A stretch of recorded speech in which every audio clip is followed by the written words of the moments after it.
Once a person has gained an understanding of the true realities of this world we live in, and this is not as difficult a task as you may at first think, because due to its complexities, the illusion the elite have created that most perceive as reality is a very fragile one. It is fragile because it is not reality. The reality is that the world does not have to be this way at all. It does not have to be heading in the direction that it is heading. People do not have to live in a never-ending sea of self-generating debt. Wars do not have to be fought, and children do not have to starve. And don't think people starve because the world is overpopulated. Don't believe what the television tells you. The world isn't overpopulated at all. In fact, let's look at it realistically with a simple comparison of population versus land mass, and we could do a rough estimate and formulate a quick hypothetical to demonstrate this very easily. There are approximately 6 billion people in the world, and there is 2.97 million square miles of land in the island continent of Australia.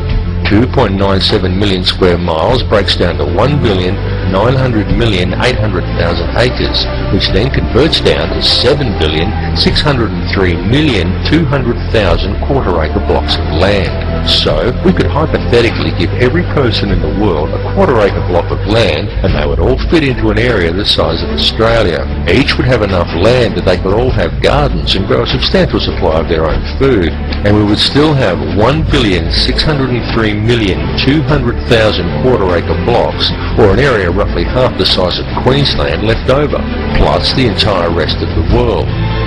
Now just pause to let that sink into your brain for a second. All the people, that's every man, woman and child on Earth, would comfortably fit inside Australia. Each individual person could have a quarter-acre block of land, and we would still have half of Queensland and the entire rest of the planet left unoccupied. The world is not overpopulated at all. It is just very badly managed, and you need have absolutely no doubt whatsoever that this bad management is intentional and it is methodical.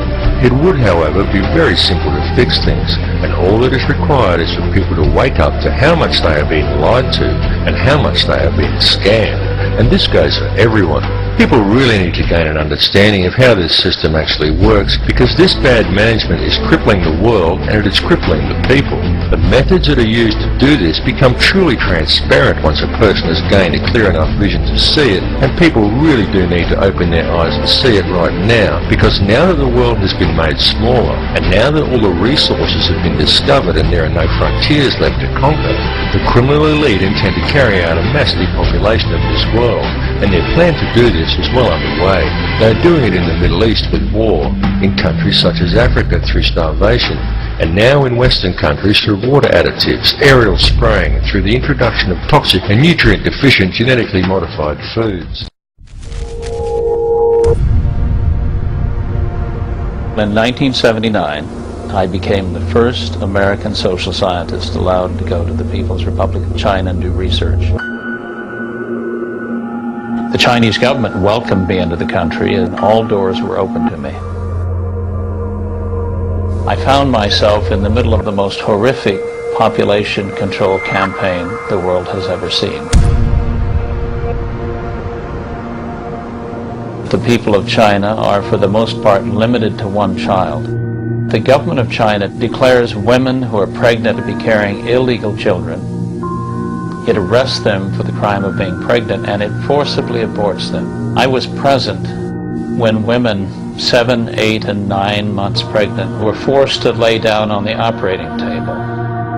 And in some cases they had to be held down while they were given lethal injections into the womb to kill their unborn child.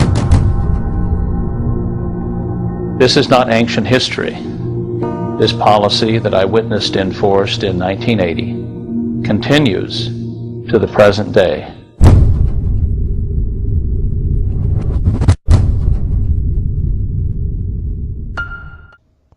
When people ask me on a personal level, even in a phone call or something off the air, what's happening, and they'll say they want the truth, I'll say, do you really, really want the truth? Because ignorance is bliss. And very few can really handle how bad it really is. They can't believe it's actually happening and been happening, and it's a lot more to come. When you have the military-industrial complex And you have reports put out by NATO, the think tank for NATO, and for the US military, and I have them in the archives section on the website.